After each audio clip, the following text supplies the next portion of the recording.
because bonds are priced very high. I think we've finally seen the top of the bond market, but that remains to be determined. But once the selling starts, it could get out of hand. And then again, the central banks will come to the rescue, and they'll try to mop up or sop up the amount of selling that's going to take place.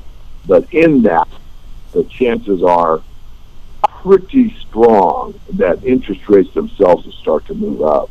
I think we're near or at the tipping point. Silver investors could make a fortune.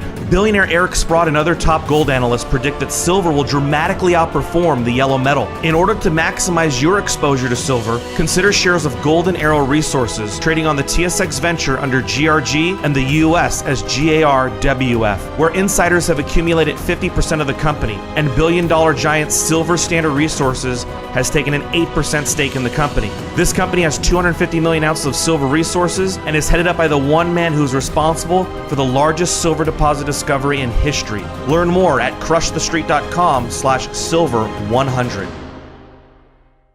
Hello everyone, and welcome in to crushthestreet.com. I'm Kenneth Amaduri, and I reached out to David Morgan here this week following the Fed's decision.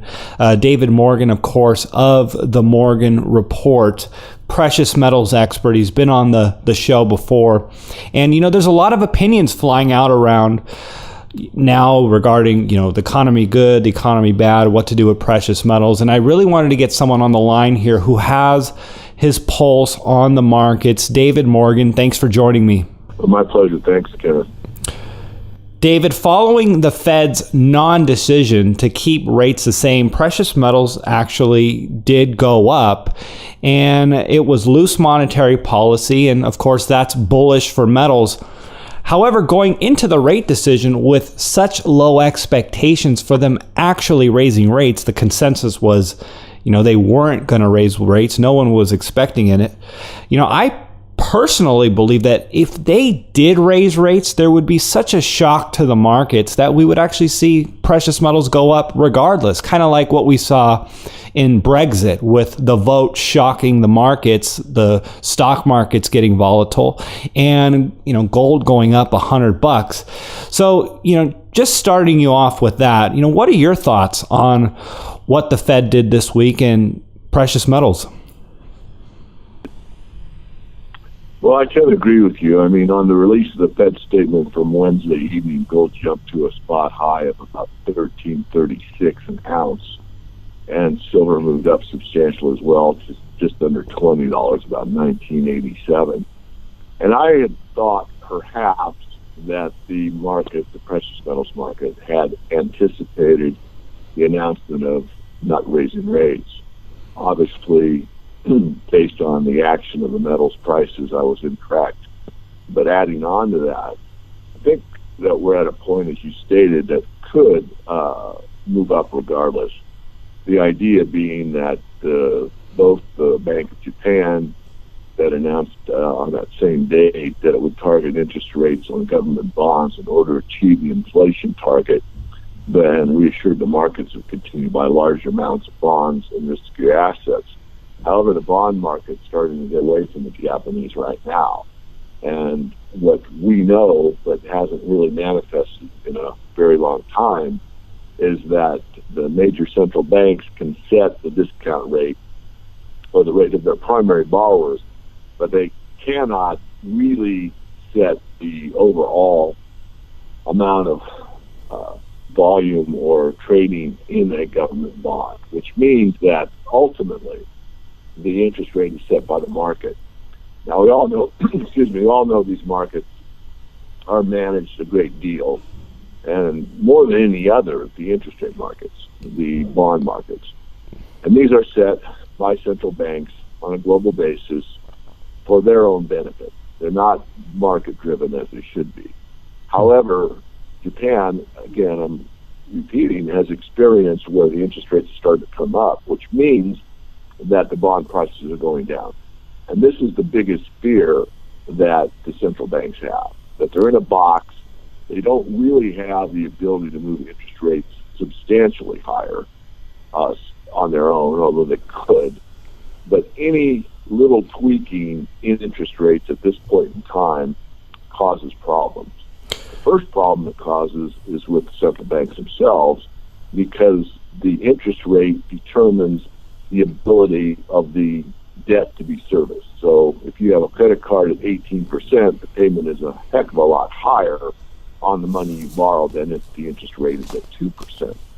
Of course, governments are in the same situation. So if interest rates are high, not only do their bond values go down, but that it makes it much more difficult than it already is to try to service the debt.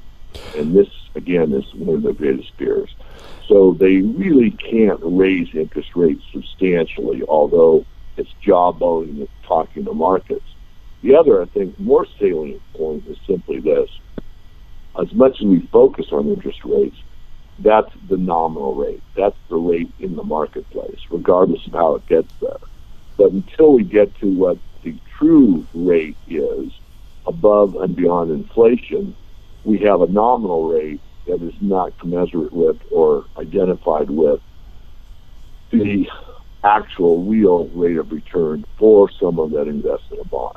So we have an inflation rate of, let's say, 2%, and interest rates are below that nominally, you're actually losing money by being in the bond market. And of course, now we're in this ridiculous situation where there are negative interest rates, which means regardless of what the interest rate is stated on the bond when you purchase it, you are guaranteed to get less money back than what you invested, which is absolutely preposterous. Yet this is taking hold, throughout many of the major nation states, sovereign nations that issue their own debt. So we're in a situation never experienced before in monetary history, at least recorded history, and it's not working out well. And they really don't know what else to do other than the other idea that they can talk to the markets and basically get the psychology of the markets to favor their quote-unquote policy decisions that can control not only the interest rate situation, but also put a damper on, let's say, the key assets that will work against them, which would be something sovereign that's outside of their control, which of course is the gold and silver markets. I say out of their control from a longer term perspective, which means that there are enough people that purchased physical metal that at some point they basically would lose control. And we've experienced that already in the 2008 crisis. And we've seen it, we've seen that pop up a couple times beyond that. But it hasn't gotten to the point, it hasn't gotten to the point where we have seen it manifest, day after day, week after week. And that potentially lies ahead of us. In fact, I have held that strong belief for a very long time that at some point the physical marketplace would overtake the paper paradigm that controls the price of the metals.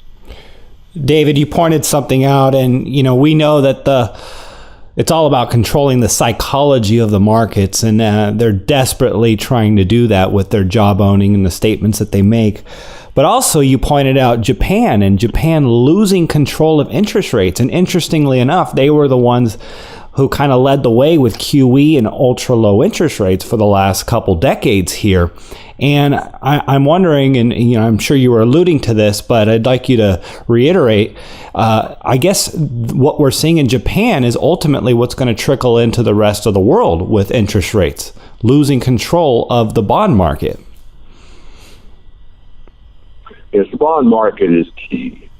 There's nothing more important than the problem, and the problem is too much debt. And when the value of the debt starts to move in the direction of what its true value is, then interest rates move higher and perhaps substantially higher, the game basically ends. There isn't a lot of control. They meaning the central banks on a global basis, Federal Reserve probably leading the party, perhaps the World Bank and the IMF would come in also. We already have witnessed this a great deal already, where the buyer of last resort, of course, are these privately owned central banks, and they will, because they have an unlimited checkbook, prop up these bond markets, but it could get beyond their ability to control it. In fact, it really is. If you really examine what's happened, if their policy of this Keynesian idea that they can stimulate the economy by having low interest rates and that stimulates economic activity, if that were true, then once QE1 was enacted, we'd be on our way to a substantial recovery. But it didn't work, even though the mainstream press told us it did. So what did they do? They implemented QE2. And what did that do? Well, QE2 was actually a turning point in a very interesting way. When QE2 was announced, it was roughly at the $26 level, and it moved from 26 to roughly 48, basically from the day that the Federal Reserve announced QE2. And this was anticipation by the marketplace that this increase in the money supply would substantially roll into noticeable inflation in the everyday markets. In other words, mom and pops, the populace at large, people would see inflation at the store, they'd see it in gas prices, they'd see it across the board, basically. And that anticipation moved silver and gold substantially higher. However, what happened was, although the market was flooded with a great deal more quote-unquote money, it did not get into the general populace. It stayed within the banking system. So what's taken place time and again through QET, TWIST, and all these other operations through the Federal Reserve, the European Central Bank, Japan, and others, is that the money is just basically sitting there doing nothing other than getting leverage through the system and guaranteeing these banks a huge rate of return and not doing anything in the general economic situation on a global basis or a nation-state basis. So money has to be looked at, and I put money in quotes, not precious metals, but currency. When it's sitting in a vault, it's as if it's not in existence to the general populace. So you can inflate the money supply a great deal, which as an Austrian, that is the definition of inflation, increasing the money supply. That's irrefutable. That has taken place and continues. However, what the conundrum is that it really hasn't manifested in the marketplace where people see it. Japan's saying, well, we really want higher inflation than we have right now. Janet Yellen's data-driven, and they want to see more inflation, which, be careful what you wish for, you may get it, because this is a pent-up situation where at some point it will manifest in the bond market itself, where people holding bonds or nation-states holding each other's bonds, or these banks that have great exposure to bonds, or large insurance companies or pension funds, or all these entities that hold all this sovereign debt, start to question what the true value of these holdings are, realizing that these debts cannot be serviced even at negative interest rates, and that they will decide for their own benefit that it's probably time to unload something at a high price, because bonds are priced very high. I think we've finally seen the top of the bond market, but that remains to be determined. But once the selling starts, it could get out of hand. And then again, the central banks will come to the rescue, and they'll try to mop up or sop up the amount of selling that's going to take place.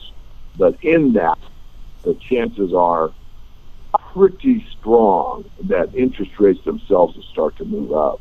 In other words, as a metaphor, it's very similar to the overused metaphor about the emperor has no clothes. Everyone standing there watching the parade knows that the king's clothes can't be seen, but it's the little boy that points it out in loud voice saying the emperor has no clothes. The bond market has no wealth. The bond market has created a paper paradigm of such magnitude, controlled by all these interest rate swaps in the derivatives markets, that it's so convoluted, it's so complex, and it has to be dealt with in almost a non-stop fashion in the global market, with what happens in the overnight interest rates and what banks do with each other to maintain their reserves at a level that are dictated by law. That the convoluted nature and the amount of effort, time, and energy that's required to keep this thing going is getting to a point of exhaustion. With my engineering background, one thing that, you learn about nature is that everything has a limit. No tree grows to there's no such thing as infinite wealth. You cannot print until things, get better. They've tried that. Things have not gotten better. They've gotten worse. At some point, it exhausts.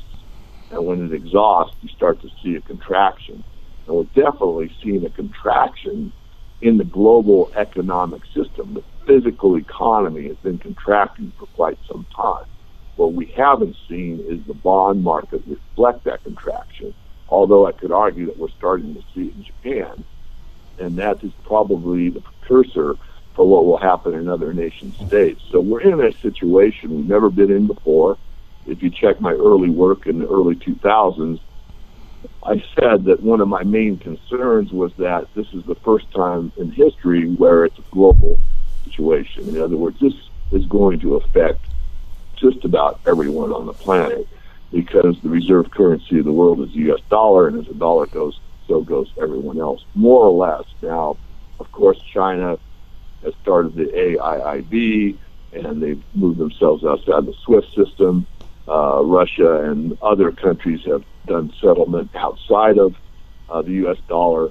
And very interestingly, at the end of this month, China's Yuan will be accepted as part of the special drawing rights for the IMF. And this has been probably talked about more and written more by Jim Rickards than anyone else.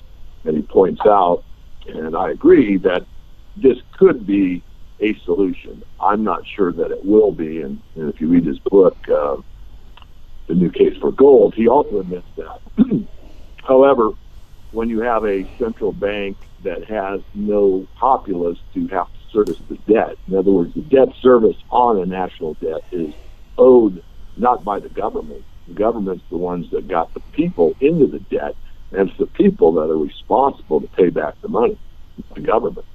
A lot of people don't understand that. They think the government is this entity that controls the ability to pay back. No, it's that basically the populace that's on the hook to pay it off, not the government. The government really doesn't produce much at all other than misery, but beyond my political views. So we're in a situation again where I think we're near or at the tipping point. It's very difficult looking in the present to know the future, although you can project and anticipate and forecast, and I've done that for years, but it'll only be looking back where some historian or monetary historian will look back and say, yes, when this took place in Japan, that was the beginning of the end. This is when nation states' sovereign debt started to be questioned and the sell-off began. But we're not there yet. But we could anticipate that is not only has it begun, in my strong view, but that it will continue to manifest, and probably I expect to see something more significant in that realm before the end of this year.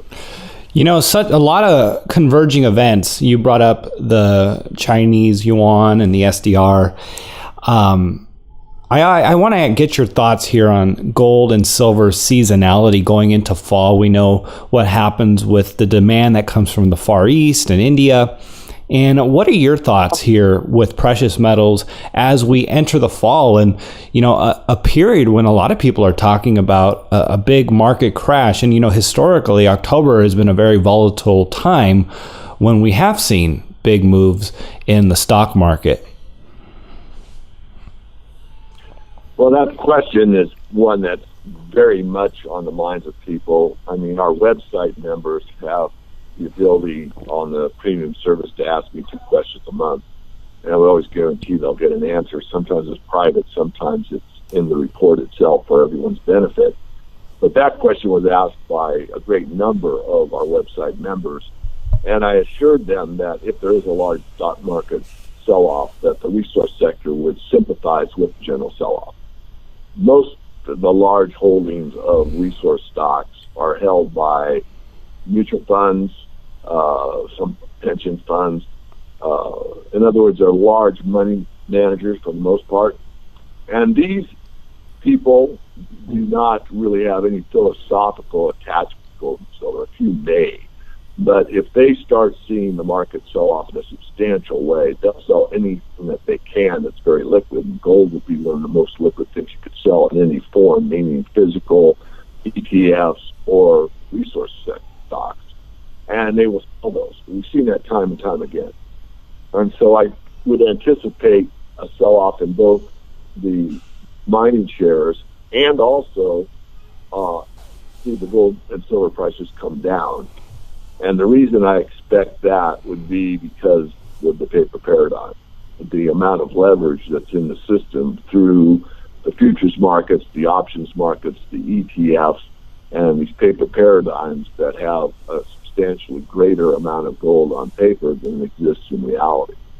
So because that is such a huge supply of that, you would probably see a sell-off. There is a possibility that if the market was scared enough and the decline was so substantial that we could get to a situation where gold might go the opposite direction. Kenneth, I know you haven't followed me as long as Daniel has, but early on when I started on the speaking circuit, I used to almost always preface my talks with a short film clip. And in the early days, I brought a film clip about the movie Rollover. And in that movie, the Arabs got scared and decided to pull their money from the Western banking system. And in that scenario, the stock market started to fall off substantially. In fact, to kind of reiterate it, you can look it up on YouTube. I think it's called Currency Crisis. Type in Currency Crisis, David Morgan. You'll get kind of my maybe hammed up. I was pretty emotional at the time I filmed for this, but I talked about what was said in this film clip. But basically, a large bank, New York bank, the floor trader gets the message that the Arabs are selling everything. So he calls everyone. They all put down the phone, and it's dead silent. And he says, the Arabs are taking everything out of our bank, and it's not just our bank, it's across the board. Currency, no positions. So the first thing he tells them is that don't play in the currency markets. And my add-on to that would be that there's no way to tell which currency is going to come out stronger. And he talked about the parameters of money that they could borrow and that type of thing. And then he goes on to say, sell whatever we have. And then he said, gold, grab what you can get.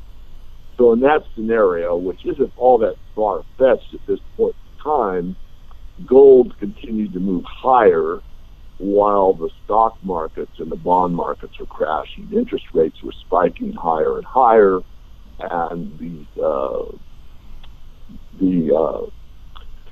stock market and the bond markets were going through a crash, and that is a scenario. So could it be where in the realm of reality, what we're a real world today, where there was a huge sell-off, and the bond market and the stock markets are very heavily correlated today, whereas if you go back 30 or 40 years, they were uncorrelated. I mean, the stock market moved opposite the bond market and vice versa. That's no longer the case and has not been the case for a very, very long time. So a fact is that gold is the most negatively correlated asset, gold, physical gold, to the stock market itself. It's outside the jurisdiction of the electronic broker settlement system, and it's money in and of itself, and it is tangible wealth and valued as money for, say, 5,000 years or so. So it's possible that we could see gold hold its ground and actually move up. However, with the recent data that we have from 2008 and other sell-offs, the reason I want to bring up the rollover movie and the possibility that we could get a huge sell-off on the stock market and maybe into the bond market, or perhaps both at the same time, is that what we have seen on these, what I call orchestrated sells, have not been working of late.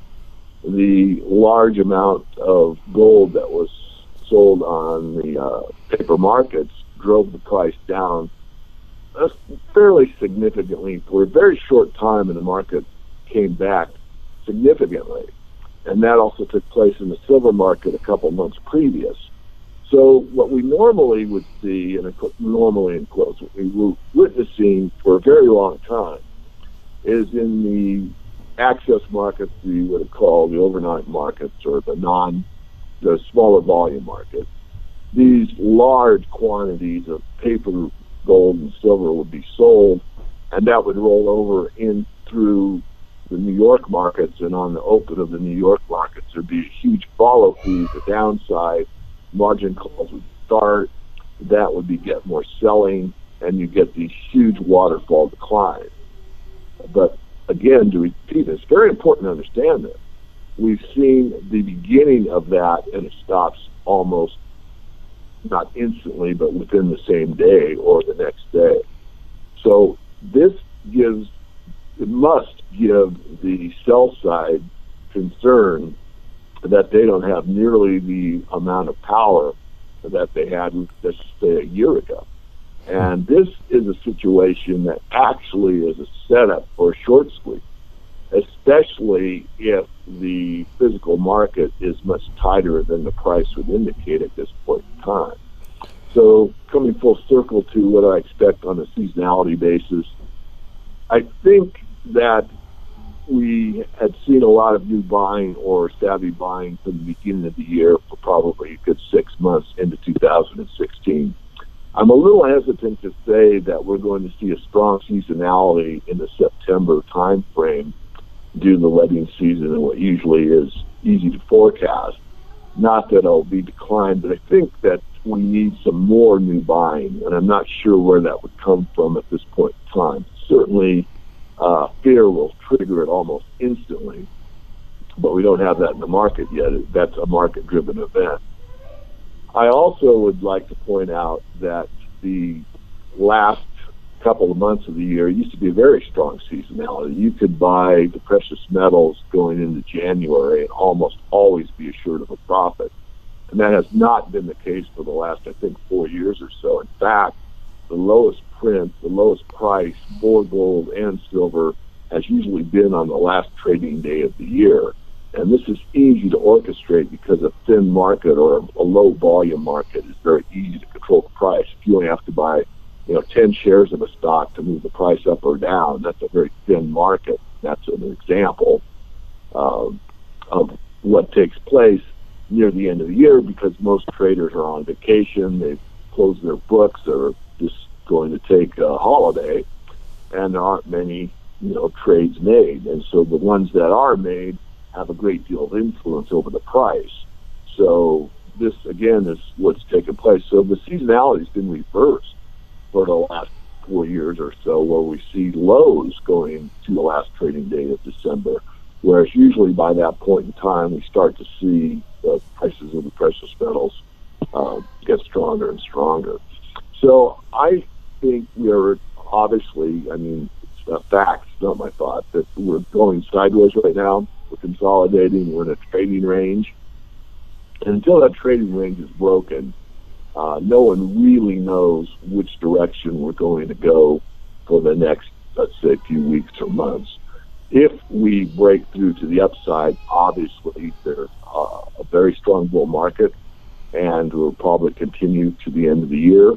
However, if we go sideways and we see this trading range break to the downside, then the more likely event is that a lot of these algorithms that are based on price, volume, will move to the downside, and we'll see some type of sell-off that's greater than what we've witnessed so far. And I still don't think it would be that significant. And I've given my ideas as far as support levels for both silver and gold markets to the website members. But for the general audience, I don't think there's a lot to worry about, especially if you deal in physical metal only. It probably wouldn't be that significant of a decline. I really, looking at the data and trying to be objective, know that the markets are trading in a much different fashion this entire year than they have in a very long time. Absolutely. And I couldn't agree with you more. Limited downside, but such huge upside. I've been loving specifically silver purchasing, when it's all said and done, under $20 here now, with the spot price just barely sub 20, and it has oscillated over 20 this week for a short period of time. We're kind of, you really can't buy it under. It's kind of a little more difficult to buy under 20. But in just a quick conclusion here, last question, how opportune would you say this time is to be able to buy specifically silver, for this $20 target here, this $20, with where it's ultimately going? How opportune, in your opinion, is it at these prices? Well, anytime you can buy any commodity under the cost of production and you have some patience, it's a huge opportunity. I mean, the all-in sustaining costs of silver when oil was around $100 an ounce, about $22 an ounce. Now, I'm well aware of the oil price. So now the all-in sustaining cost for many of your major silver producers, and there's only a handful of them, is probably more in the $15 to $17 range. So if you can buy it, again, near what it costs a major mining concern to buy it, and you don't have you don't have all of the difficulties that entail mining concern, all you have to do is go to a coin dealer and use the internet, purchase it, and have it delivered. I mean, that is a huge opportunity. And so I think that's something very, very important for people to understand, especially if they have a little bit of patience. And when I say a little bit of patience, I'm looking out probably, 2 years to 5 probably at the most. I doubt that this system as it exists now can go much longer. In fact, it's really changing, as I said, circling back, with the Yuan being part of the SDR now or in a few weeks, that changes things. And that means there'll be some dollar sells. And so the dollar is probably fairly vulnerable at this point in time, the U.S. dollar, to some downside risk. And lower dollar usually means higher gold prices. So we're in a situation where it's unraveling further. The powers that be are trying to mitigate the situation. Part of that mitigation is admitting the yuan to the IMF SDR system. And whether or not they can maintain control or not remains to be determined. Certainly, they would like that to take place, and of course, they're orchestrating as much as they can to have that work. And it also puts pressure on China to stay within the Anglo-American empire system. In other words, the London-New York system of global control of this paper paradigm, which is based on a lie, which is that you can print wealth, that you can get something for nothing, that if you put out enough currency into the system, that everything will be wonderful and you'll be able to continue growing the economy. Of course, this is a huge lie, and that lie is starting to be understood by more and more people on the ground. Your everyday person is starting to just look out and take a hard, objective view of reality and seeing that, the physical economy is not as good as it was, let's say, a decade ago in most places. David Morgan, if people want more of you, where would they go and what would they find? Well, Kenneth, as you know, I've rebranded the website called themorganreport.com, all one word, themorganreport.com.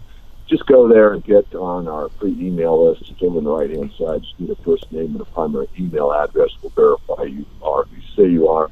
And then you will get the Riches and Resource Report that I wrote the entire thing myself, none of my staff, which doesn't really make it really this. But there's 2 movies in there that are really significant. One is on the Age of Empire and how this cycle repeats and what's going on a global basis. Is something very educational that probably most of your listeners are aware of, but I'm certain they can gather more insights. That's for free in that report. And there's another movie for free in that report, and that has to do with the empty ATM, which is the currency crisis that took place in Argentina in 2000-2001. And it's a documentary. It's not a docudrama. It's not a fiction. It's a reality. So people can see for themselves how the Argentinians reacted to the bankers and the banking system and what happened in their, what I'll call a bail-in, although that's not their terminology, but their funds were locked in the bank and then a devaluation took place. So it's something to be well aware of, because this is a scenario that's reality, and that type of situation could manifest in other nation states in the not too distant future. David Morgan, thanks again for coming on the show and giving us here an update on really just these events that are all converging. A lot of stuff going on in the next few weeks in the election. And, I'm glad we got to get your take on precious metals in the market. So thanks again for coming on. Well, my pleasure. Thanks for having me.